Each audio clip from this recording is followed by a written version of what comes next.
Vilniuje vykusiame lengvosios atletikos Baltijos šalių jaunių mače varžėsi jaunieji iki 18 metų lengvaatlečiai iš 3 šalių – Estijos, Latvijos ir Lietuvos. Šitas mačas vykdomas 2 kart metuose. Vieną kartą žiemą, kitą kartą vasarą. Vasarą stadione ir rotacijos principų. Vieną kartą Estijoje, kitą kartą Latvijoje, trečią kartą Lietuvoje ir keičiasi.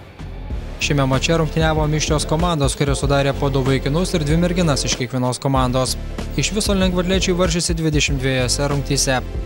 Pagrindinės rungtys, kurios vykdomos uždarose patalpose.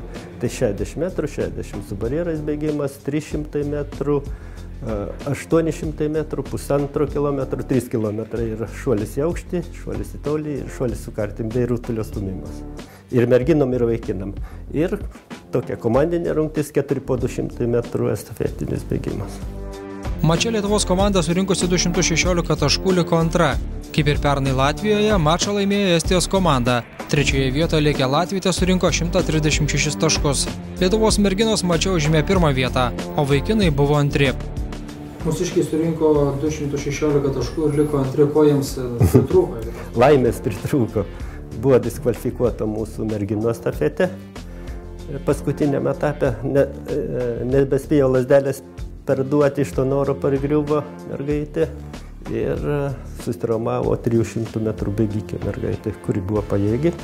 Jeigu tuos taškelius pridėjus ir estam prie tokios pasiekmės komandai, tai galėjom truputėlį ir laimėti keliais taškais. Jau šį trečiadienį į Paryžių išvyksta lengvosios atletikos suaugusių rinktinė dalyvauti uždarų patalpų Europos čempionate.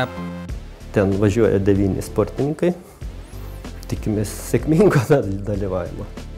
Laukia pasiruošimas ilgam vasaros sezonui, kur Lietuvos lengvaatlečiai jėgas išbandys su stipriausiais Europos ir pasaulio lengvaatlečiais. Tomas Ramanskas, Viktoras Radajevas, Sport 1 žinios + Vilnius.